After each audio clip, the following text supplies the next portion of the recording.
नमस्कार आप सभी का।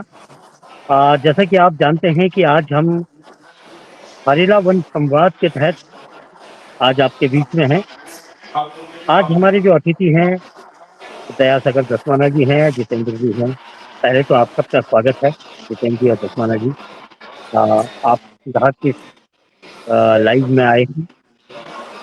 पहला प्रश्न मैं दसवाना जी से करना चाहूंगा कि आज और जो हरेला वन का जो संकल्पना है, उससे आपका जुड़ाव किस तरीके से हुआ? नमस्कार, धन्यवाद। आपने ये प्रोग्राम आयोजित किया है। बाद हमेला 2022 में हमने यहाँ पे बॉम्बे में शुरू किया था एक दो जगह पे। तब इसमें इन्वॉल्व भी करने थे। हालांकि 2022 में दो जगह पे हमने वो किया था, वृक्षारोपण किया था। और उसके बाद में मुझे 2023 में पूरी जिम्मेदारी दी थी। आप देश में एक जिम्मेदारी हरेला को करने के लिए तो व्यापक स्तर पे पे काम करने के लिए। और जो भी अपने संगठन में अपने लोग हैं, उनमें ये जागृति फैलाने के लिए कि हमें हरेला पर्व मनाना चाहिए और पेड़ लगाना चाहिए। 2023 में मैंने करीब 56 संस्थाओं से संपर्क किया और उनकी लेटर लिखी थी, लेटर दिए। उनमें से करीब 40 लोगों का जवाब आया, उन्होंने दिया था। किसी सभी प्रोग्राम का डिस्काउंट नहीं किया। फाइनली हमने 20 जगह पे 2023 में हरेला खास पर्व मनाया। वृक्षारोपण किया, गीत गाए, पूरा मतलब वो एंजॉय और किया। अच्छा मनाया हरेला का। और बहुत अच्छा रिस्पॉन्स था लोग खुद से। तो कई संस्थाएं करती थी पहले से, लेकिन वहीं तक उनके एरिया तक वो चीज सीमित रहती थी। जब उनके काम को थोड़ा व्यापक रूप से पहचान मिली कि हाँ ये संस्था भी मनाती है, व्यापक स्तर पे समाचार पत्र में और भारत के मैसेज के जरिए वो चीज को विस्तार मिला, उसको पहचान मिली। तो लोगों ने अच्छा रिस्पॉन्स दिया। और इस साल भी करीब 15-16 जगह पे वृक्षारोपण का कार्यक्रम मनाया। इस बार थोड़ी सी मेरे गाँव में थोड़ी ट्रेजेडी हो गई थी, तो मैं थोड़ा कम समय दे पाया इस बार, और मैं गाँव में ही गया था।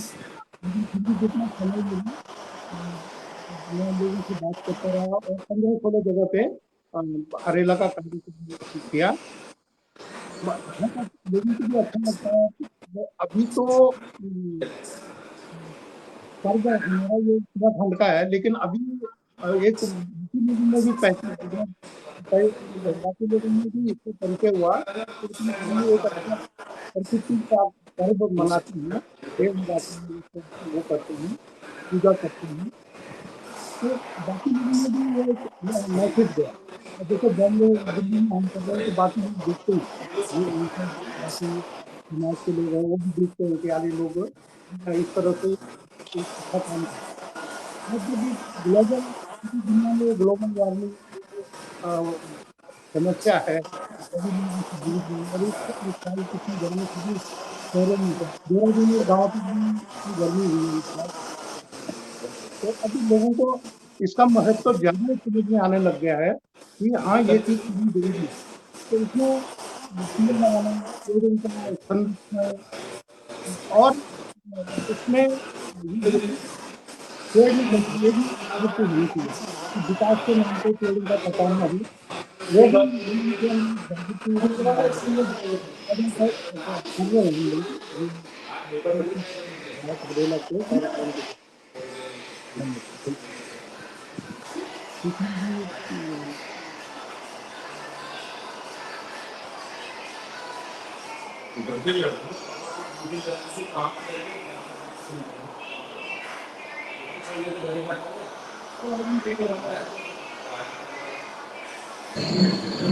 शायद नेटवर्क का कुछ इशू आ रहा है। हाँ। मेरा जितेंद्र जी से एक सवाल है। जितेंद्र जी, जिस तरीके से शहरों का विस्तार हो रहा है, आप शहरों में महिला की कैसे देखते हैं?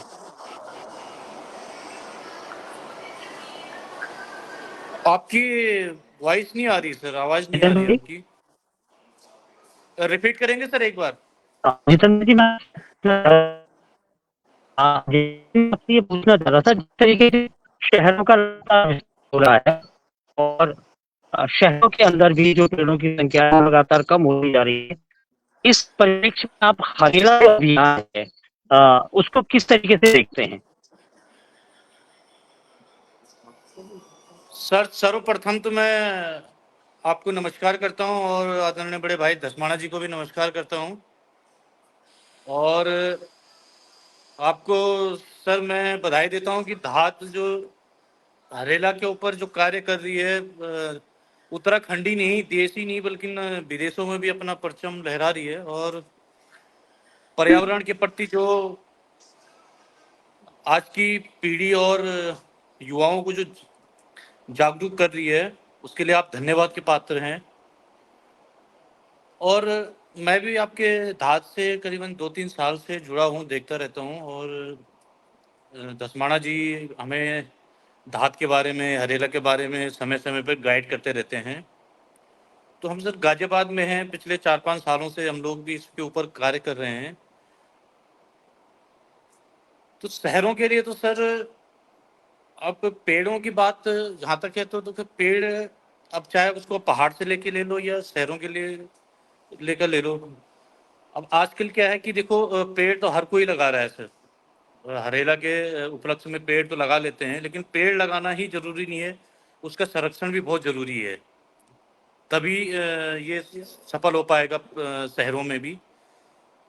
और काफ़ी संस्थाएं हों या काफ़ी लोग हैं जो करते रहते हैं, चाहे राजनीतिक दल हो या सामाजिक हो या चाहे व्यक्तिगत हो, हर आदमी पेड़ लगा रहा है, लेकिन उसको संरक्षित नहीं कर पा रहा है। तो मेन जरूरी उसको संरक्षित करना है। अगर हम पेड़ को संरक्षित करेंगे तो तभी हम उस पर कामयाबी हमें शहरों में भी मिलेगी, पहाड़ों पे भी मिलेगी। और यही कहना चाहूँगा कि विकास के नाम पे थोड़ा सा जो ये पेड़ काटे जा रहे हैं, अंधाधुंध पेड़ काटे जा रहे हैं, उसको हमें संज्ञान में लाना पड़ेगा। और कुछ चीज़ें ऐसी भी हैं कि सर हम अपने मेल के थ्रू या कुछ उसके थ्रू भी हम एक संदेश लोगों तक पहुंचा सकते हैं। हम मेल पे जब अपना नीचे साइन करते हैं तो उसके नीचे एक मैसेज हम लिख सकते हैं कि सेव ट्री करके। जो ये पेपर हम निकालते हैं, प्रिंट निकालते हैं, इसके लिए भी पेड़ कटते हैं। तो अगर पेपर जो बचेगा, पेपर कम वेस्ट होगा, तो थोड़ा पेड़ का भी उसको मिलेगा। तो इससे भी हम थोड़ा सा संरक्षित कर सकते हैं पेड़ों को। बाकी धसमाना जी हमारे काफ़ी सीनियर हैं, तो हमसे बेहतर वो समझा पाएंगे इस बारे में। जिस तरीके से हमने तो दौर हमने देखे, एक कोविड का अगर आपको ध्यान हो तो जिस तरीके से हम ऑक्सीजन के एक एक सिलेंडर के लिए तरसे हैं, एक वो दौर था। दूसरा दौर था जब हमने अभी मई जून की जो तपिश देखी, जो गर्मी देखी इस बार की, कि पहाड़ों में भी लगभग 40 डिग्री से ऊपर, देहरादून का खुद ही 43 डिग्री टेम्परेचर था। तो हमारा जो ये कैंपेन है हरेला, तो जो हरेला हम लोग करने जा रहे हैं तमाम शहरों में, गाँवों में, इससे क्या जन चेतना में फर्क पड़ा है? आपने दोनों दौर देखे हैं और उसके बाद आपने हरेला भी देख लिया है माह जुलाई अगस्त में। तो आपने लोगों की जो सोच है उसमें कोई फर्क देखा आपने कि इससे कोई अंतर आया है? दसमाना जी।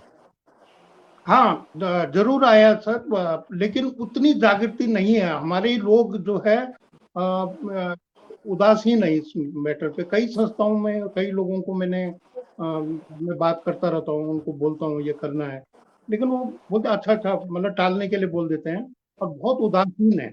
अगर लोगों को बोले कि चलो पेड़ लगाने जाना है तो कोई सुबह उठ करके उसके लिए तैयार नहीं होता। तो अभी बहुत चीजें हैं, जो बहुत लोग अभी लोगों को जागृत होना जरूरी है अभी।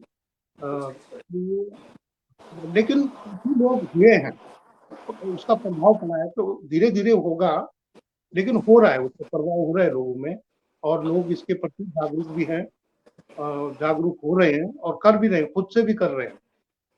मेरे बहुत सारे मित्र हैं, वो वो पेड़ों के लिए तो बोलते हैं हमारे पास टाइम नहीं है, लेकिन आप मैं उसके लिए पेड़ों की कीमत दे दूंगा, कंट्रीब्यूट कर दूंगा। तो अभी हमने पीछे बॉम्बे में एक तलोजा में सेंट्रल जेल है, तो वहाँ पे हमने जेल के अंदर कुछ फलदार पेड़ लगाए थे। तो एक मेरे मित्र हैं, मैंने उनसे ऐसे जिक्र किया कि कल हम वहाँ पे वृक्षारोपण कर रहे हैं। उन्होंने 7,000 रुपये मेरे को बोले कितनी कीमत है इन पेड़ों की। मैंने कहा 6-7 हज़ार रुपये। उन्होंने 7,000 रुपये मुझे इमीडिएटली तो ऐसे भी लोग हैं, क्योंकि उनके पास समय नहीं है, फिर भी वो उसमें अपना कंट्रीब्यूशन कर रहे हैं। और हम बात करते रहते हैं, ये दूसरे मतलब अपने उत्तराखंड में दूसरे लोगों से भी बात करते रहते हैं, तो लोगों को समझाता हूँ कि ये क्या है, तो वो इनका हमारे लिए, हमारी आने वाली पीढ़ी के लिए क्या इम्पैक्ट होने जा रहा है। तो अगर हम अभी नहीं समझेंगे, हम कुछ नहीं समझते, तो आप लोगों को ज़िम्मेदारी है। लेकिन जितना हम और लोगों को करते रहेंगे, बराबर करते रहेंगे, लोगों को बताते रहेंगे, यहाँ पे ये होता है, तो ये जागृति धीरे-धीरे होती है।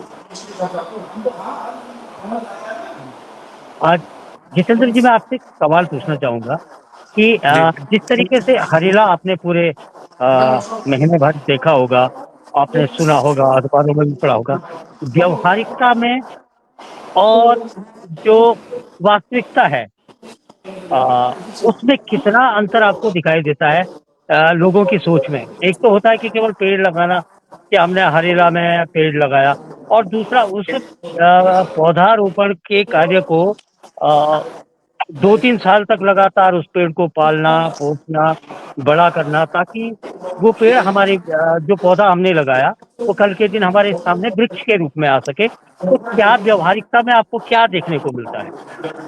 व्यवहारिकता में भी ज्यादातर जो पेड़ लगाए गए वो ऐसी जगहों पे लगाए गए जहाँ पे जो लगाने वाले थे उनके नजदीक थे, उनके आसपास पेड़ लगाए गए। जैसे अब ये जितेंद्र जी के कॉलोनी में जो है, तो उनके घर के आसपास लगाए गए पार्कों में। अब ये लोग मुझे जानते रहते हैं, और जितेंद्र जी की टीम में तो सारी जिम्मेदारी देते हैं कि ये देखना, ये देखना, इस तरह से भी है।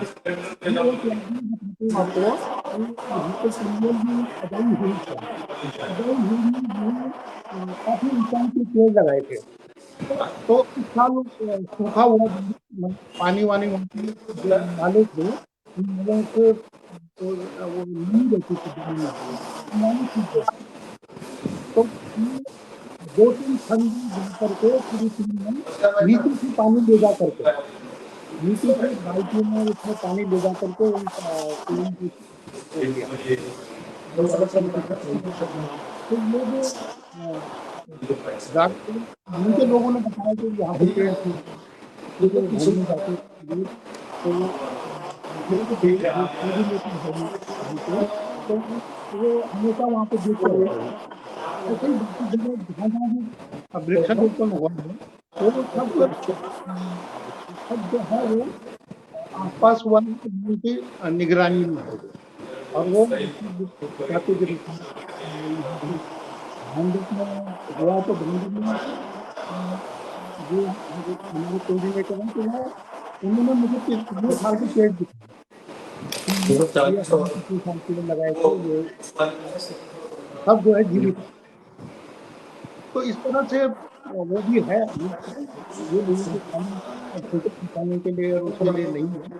मुझे लगता है ये सरकारी उसमें होता है, जो नेता लोग और जो ये लोग हैं जो जा करके वहाँ पे किसी को बचाने के लिए निकले हैं। लेकिन हरेला के कार्यक्रम में भी पेड़ लग रहे हैं, तो देख-देख में लग रहे हैं, अभी बहुत ही ज़रूरी है वहाँ पे पेड़ लगाना चाहिए और इसलिए लोग उनके प्रति संवेदनशील हैं।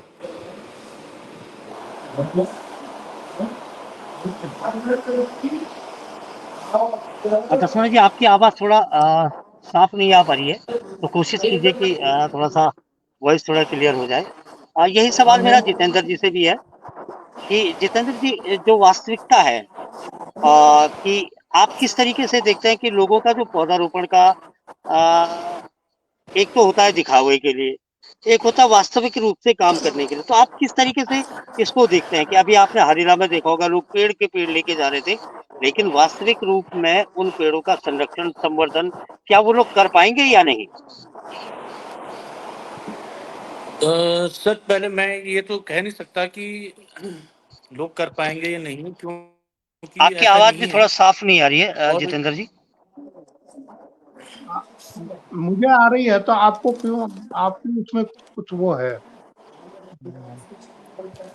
मुझे आ रही है जितेंद्र जी की आवाज़। चलिए कंटिन्यू जितेंद्र जी। हाँ, बिल्कुल सर, इसमें वास्तविकता पे हम जाएँगे और ऐसा नहीं है कि नहीं होगा, एक दिन इस पे ज़रूर सफलता भी मिलेगी। थोड़ा शहरों में क्या होता है सर कि शहरों में लोग अ, नौकरी पेशे वाले होते हैं। एक संडे का दिन मिलता है, उस दिन हरेले के उपलक्ष्य में पेड़ लगा लेते हैं, उसके बाद उसको भूल जाते हैं लगाना।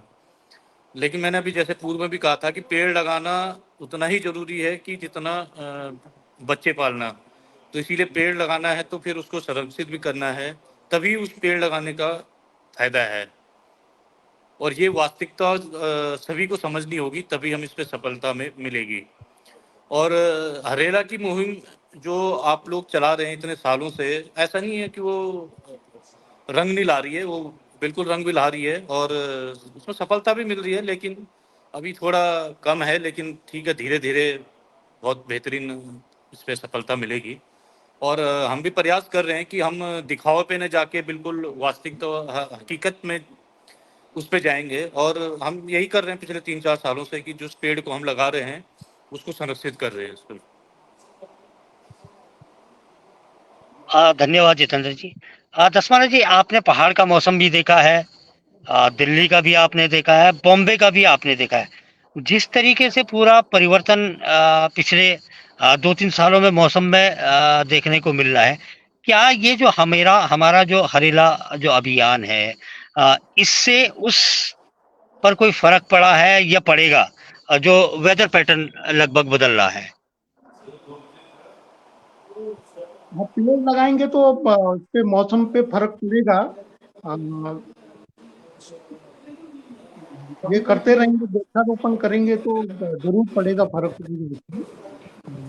आप पर्यावरण जिस पे तरीके और से शहरों में आप देख रहे होंगे शहरों में जिस तरीके से पहले चौराहे पे या कहीं मोहल्ले में पीपल के और बड़ के पेड़ आसानी से दिखने को मिल जाते थे, लेकिन हाँ, अब वो मैं खुद ही महसूस कर रहा हूँ कि हमें जो बड़े छायादार पेड़ हैं, चाहे पिलखन का है, बड़ का है, पीपल का है, वो उस मात्रा में देखने को नहीं मिल रहे हैं जिस मात्रा में पहले मिलते थे। तो हाँ, इसके लिए हमें क्या कार्य योजना बनानी चाहिए? जो पुराने पेड़ हैं ट्रीज ऑफ दून के अंतर्गत जो हमने एक पहल करी थी कि पुराने पेड़ों को भी संरक्षित करना चाहिए। तो और जो बाहर के जो हमारे बड़े शहर हैं, दिल्ली, गाज़ियाबाद, देहरादून, आपके मुंबई या जो कलकत्ता जो भी हाँ।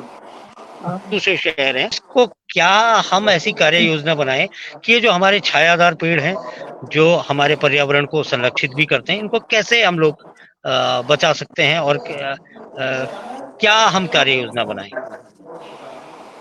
आपकी बात सही है कि जो पहले जो पेड़ होते थे वो अभी नहीं है, पीपल हुआ, ये बरगद हुआ, ये पेड़ कम है। लेकिन अभी इस साल जो हमने जगह-जगह जो भी वृक्षारोपण किया है, तो ज़्यादातर पेड़ हमने बड़ के और पीपल के, अर्जुन के इस तरह के पेड़ ज्यादा लगाएं।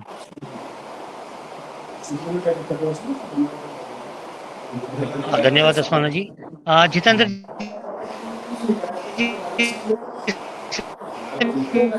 मैं एक चीज पूछना चाहूंगा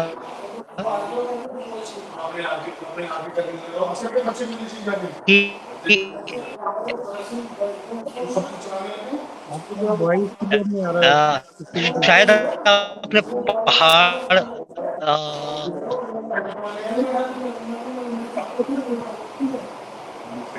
के गांव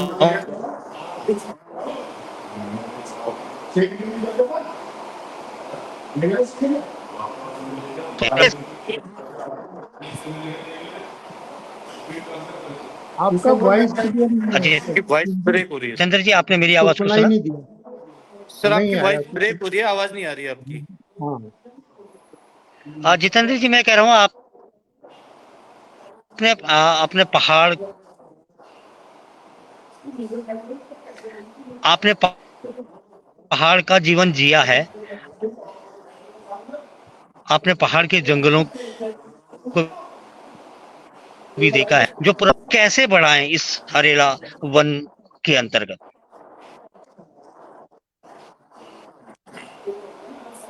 जितेंद्र जी,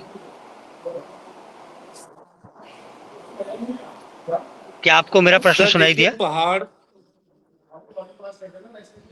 देखिए सर पहाड़, हेलो। जी जी, बोलिए बोलिए, कंटिन्यू। ठीक सर, ये तो जो आपने सवाल पूछा बहुत ही चिंता का विषय है। और इसका मैं समझता हूँ कि कुछ मुख्य कारण, या हम इसकी अगर वजह जाने तो कहीं ना कहीं पलायन भी, मैं इसको मानता हूँ कि पलायन होना भी इसकी वजह है। क्योंकि जब लोग ही नहीं है तो फिर वहाँ पे पेड़ लगाएगा भी कौन? जो हमारे पूर्वजों ने या बुजुर्गों ने पेड़ लगाए थे, आज वही हैं। और आज की पीढ़ी शायद पेड़ लगाना या इसको समझना शायद नहीं चाहती है। तो हमें आज की जो युवा पीढ़ी है उनको जागरूक करना होगा, जागरूक करना होगा। और एक आह्वान जो है, अगर हमें पेड़ों को बचाना है, या पहाड़ों पे जो पहले जब हम पहाड़ पे रहते थे तो हरेला घर घर जाके मनाते थे, पेड़ लगाते थे। आज वो चीज़ नहीं है, क्योंकि गांव के गांव खाली हो गए हैं। तो फिर वहाँ पे कोई पेड़ लगाने वाला भी नहीं है। और कुछ संस्थाएं अगर शहरों से जाके अगर गांव में पेड़ लगा भी रही हैं, तो उस पेड़ की देखभाल करने वाला भी कोई नहीं। वैसे पहाड़ों पे पेड़ अगर लगाते हैं तो वैसे आमतौर पे हो जाते हैं। क्योंकि अगर पशु अगर या कोई जानवर गांव में जो होते हैं वो अगर उसको नुकसान न पहुंचाए तो, लेकिन अगर वहाँ पे अगर लोग रह रहे हैं तो उसको नुकसान भी नहीं पहुंचाते, हो जाते हैं। तो सर हमें पहले तो इसी पे काम करने की ज़रूरत है कि हम पहले तो पलायन, रिवर्स पलायन के लिए लोगों को जागरूक करें। और आज की जो युवा पीढ़ी है उनको पेड़ लगाने के लिए जागरूक करें। क्योंकि शहर में पेड़ लगाना और पहाड़ों पे पेड़ लगाना काफ़ी ज़मीन आसमान का फ़र्क है। तो मैं तो यही समझता हूँ कि पहले हमें इस विषय में काम करना चाहिए, युवाओं को खास तौर पे हमें जागरूक करना चाहिए इसके लिए। बहुत सही बात आपने कही। आज मैं समाज में हम लोग जाकर के देखते हैं, बहुत सारे बच्चे ऐसे हैं जिन्हें उत्तराखंड के जो जंगलों में होने वाले जो पेड़ हैं, वृक्ष हैं, अ, उनके जानकारी ही नहीं है कि हमारे उत्तराखंड में कौन कौन से पेड़ इन जंगलों में। ये सब इस हरेला के माध्यम से भी हम एक बुकलेट या डॉक्यूमेंट इस तरीके से बना सकते हैं कि जो हमारे पहाड़ के जो पारंपरिक जंगलों में होने वाले जो पेड़ हैं, उनकी जानकारी भी हम आम बच्चों तक, जो युवा हैं, उन तक पहुंचाएं। जैसे थुनेर एक पेड़ है, अ, बांज बुरांस तो एक आम भाषा में हम लोग बोल देते हैं, लेकिन थुनेर है या उतीस है, या मोरू है, आपको किन मौजूदा समाज इस समय उन तक पहुंचा सकते हैं दसमाना जी? बिल्कुल बिल्कुल, ये आपका सही विचार है कि इसकी जानकारी सभी को होनी चाहिए, बच्चों को। कई तो बड़ों को भी नहीं है जानकारी। तो ये जानकारी मतलब जैसे फोटो के साथ में उसका नाम और किस एरिया में वो रहते हैं, क्योंकि हर जगह सारे पेड़ नहीं होते हैं। तो कहाँ कहाँ पे कौन से पेड़ ज्यादा होते हैं, तो वो स्थान के साथ में अगर ऐसा हो तो वो बहुत अच्छा रहेगा। और गांव में जब हमने शुरू किया, हरेला की जब शुरू किया, तो हर साल हमारे गांव में भी अब हरेला को पेड़ लगा। इस साल भी लगाए जाएंगे, पिछले साल भी लगाए। तो वहाँ वहाँ पे भी जो पेड़ खत्म हो गए हैं, वो उन पेड़ों को वहाँ पे लगा रहे हैं।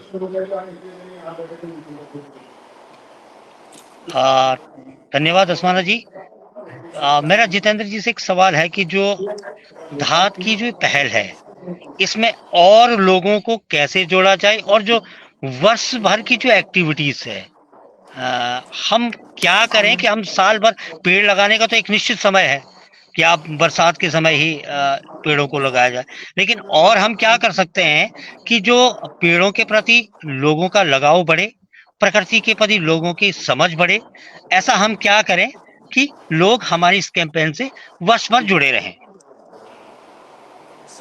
पुरोहित जी, मैं समझता हूँ कि धात को एक बड़े लेवल पे पहल करनी चाहिए। वैसे धात जो कार्य कर रही है बहुत बेहतरीन कर रही है, और हम प्रेरित भी हुए हैं आपके इस कार्य से, और आपके साथ जुड़े हैं और जुड़े रहेंगे। तो मैं समझता हूँ कि धात को जैसे हमारी भी एक छोटी सी संस्था है, कई संस्थाएं संस्थाओं के साथ एक मीटिंग अरेंज, या जैसे भी आप ठीक समझते हैं, उनके साथ एक मतलब बातचीत शुरू करनी चाहिए कि पहाड़ों पे वापस जो करने के लिए। और मैं समझता हूँ कि पहाड़ों पे जो गांव खाली हो रहे हैं या कहीं पे बंजर पड़ रहे हैं जगह, कहीं जमीन है, कहीं पे पानी नहीं है, तो वहां पे जाके इस टाइप का हमें वृक्षारोपण का कार्य करना चाहिए। पहाड़ों पे जाके शहर में भी करना चाहिए और पहाड़ों में भी करना चाहिए, क्योंकि आपने देखा होगा कि हमारे जो पूर्वज थे, यानी कि हमारे दादा परदादा, पहाड़ों में आप देखेंगे कि ऐसी जगह उन्होंने घर बनाए हैं कि आप देखेंगे कि जहाँ पे बांज का पेड़ होता है, क्योंकि बांज का पेड़ पानी का स्रोत होता है, तो आपको जहाँ पे बांज मिलेगा वहाँ पानी बेहतरीन मात्रा में मिलता है। कई गांव ऐसे हैं कि जहाँ पे पानी नहीं है। हो सकता है वहाँ पे बांज ना हो, वो अलग बात है, लेकिन कुछ जगह पे तो जहाँ पे लगा सकते हैं वहाँ हम इसको कर सकते हैं। और अगर हम फलदार पेड़ की बात करें तो क्योंकि गांव में लोग ही नहीं हैं, तो वहाँ पे जो बंदर वगैरह हैं, जंगली जानवर हैं, वो सब खा जाएंगे उनको। उनकी देखभाल भी जरूरी है। तो फलदार पेड़ तो जहाँ पे गांव है वहाँ लगा सकते हैं, और जहाँ जहाँ जहाँ वो हो रहे हैं तो पहले तो वहाँ रिवर्स प्लान के लिए प्रेरित करें, और फिर दूसरा वहाँ पे जाके इस हरेला के बारे में उनको जानकारी दी जाए। धन्यवाद जितेंद्र जी। दसवाना जी, आज ये हरेला वन संवाद की श्रृंखला का पहला अध्याय था, और इसका उद्देश्य था कि लोगों में पेड़ों के प्रति, प्रकृति के प्रति एक समझ बन सके कि ये पेड़ हमारे लिए हैं और हमें ही इनका संरक्षण करना पड़ेगा, ताकि हम अपने आने वाली पीढ़ियों के लिए एक स्वस्थ पर्यावरण विकसित कर सकें। आप सबका धात की इस पहल में जुड़ने के लिए धन्यवाद। बहुत बहुत नमस्कार। धन्यवाद। नमस्कार। धन्यवाद, नमस्कार।